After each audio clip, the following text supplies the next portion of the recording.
अमेरिकी राष्ट्रपति Donald Trump को जेलेंस्की ने बड़ा झटका दिया है। यूक्रेन के राष्ट्रपति ने कहा कि हम अपने देश से गद्दारी नहीं कर सकते और ये कहकर अमेरिकी राष्ट्रपति डोनाल्ड ट्रंप के शांति प्रस्ताव को खारिज कर दिया है। ऐसे में ट्रंप ने भी अब दो टूक कह दिया कि यूक्रेन को लगातार मदद करना संभव नहीं है। नमस्कार, आप देख रहे हैं न्यूज़ 18 का डिजिटल प्लेटफॉर्म और मैं हूं आपके साथ जागृति खंतवाल। अमेरिकी राष्ट्रपति ट्रंप ने यूक्रेन जंग को जल्द समाप्त करने के लिए रूस के साथ मिलकर गुपचुप मसौदा तैयार किया था।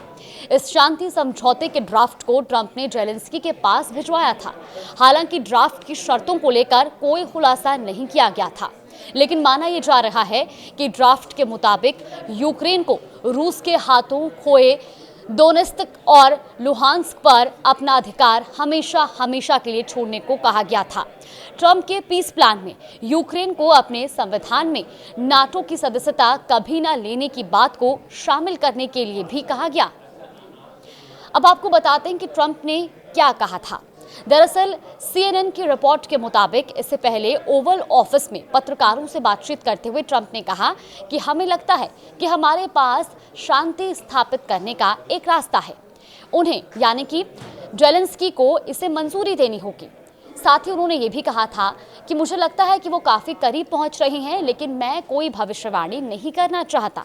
उनकी टिप्पणी अमेरिका द्वारा तैयार की गई एक नई शांति योजना पर तेज चर्चाओं के बीच आई थी। वोलोदिमीर जेलेंस्की ने क्या कहा, यह भी आपको बताते हैं। दरअसल एक रिपोर्ट के मुताबिक इससे पहले शुक्रवार को यूक्रेनी राष्ट्रपति जेलेंस्की ने चेतावनी दी थी कि देश अपने इतिहास के सबसे चुनौतीपूर्ण क्षणों में से एक का सामना कर रहा है, क्योंकि वो अमेरिकी प्रस्ताव के प्रभावों पर विचार कर रहा है। कीव में अपने कार्यालय के बाहर एक जनसभा को संबोधित करते हुए जेलेंस्की ने राष्ट्रीय एकता की आवश्यकता पर भी जोर दिया और दोहराया कि वो यूक्रेनी लोगों के साथ कभी विश्वासघात नहीं करेंगे। जेलेंस्की ने कहा कि हमारे इतिहास के सबसे कठिन क्षणों में से एक है।